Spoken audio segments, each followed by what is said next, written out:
No longer shall the bourgeoisie own the means of mechanical keyboards. Howdy guys, Ponchato here, and today we'll be looking at probably the least expensive mechanical keyboard available, the E-Element K9999. They need to work on the name a bit, but thanks to E-Element for sending this over for review. Normally, medium to high-end mechanical keyboards start at around $80 or so. In fact, just a few years ago, there pretty much weren't any options below $100. But as mechanical keyboards rose in popularity, so too did supply, and today you can get one for under $50.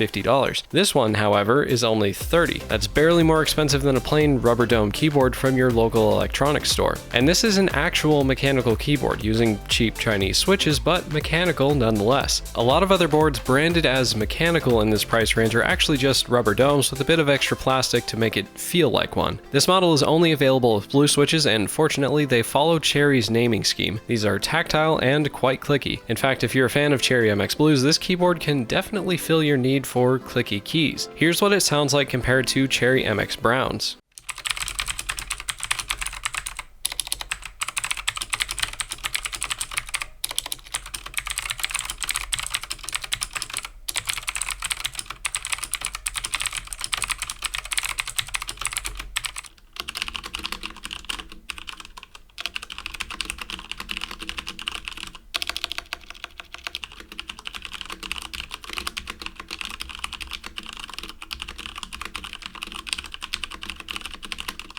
In terms of typing feel, these are, to me, almost the same as Cherry MX switches. The tactile bump is noticeable, they have the same key travel, but they are quite a bit easier to press. What this means is if you're already using another mechanical keyboard, this one will likely feel very light to you, but if you're using a rubber dome, it'll be a very easy transition. Since the K9 is branded as a gaming keyboard, end-key rollover is a very important metric. Without end-key rollover, the keyboard may only register 6 keys pressed at a time, or 8, or some other number. With NKRO, any number of keys can be pressed simultaneously and every one will be registered. Indeed, you can mash this entire keyboard and every single key will be read properly. Big bonus points for that. On to what some of you probably care most about, the LEDs. It comes with a good number of lighting schemes to pick from, the standard wave, a variation on that with staggered lines, a couple more effects, and a few reactive ones like this, or this. You can set the brightness and speed of the effects, and you can set the direction of effects like the wave using the function key and arrows or plus and minus keys. You can also select from a variety of preset profiles which light up various keys, or you can create your own by pressing function plus the end key. Then you just tap all the keys you want lit up and press function plus end to save it. The keyboard will remember your profile and you can bring it up again with function plus any of the number keys, depending on which one you saved it to.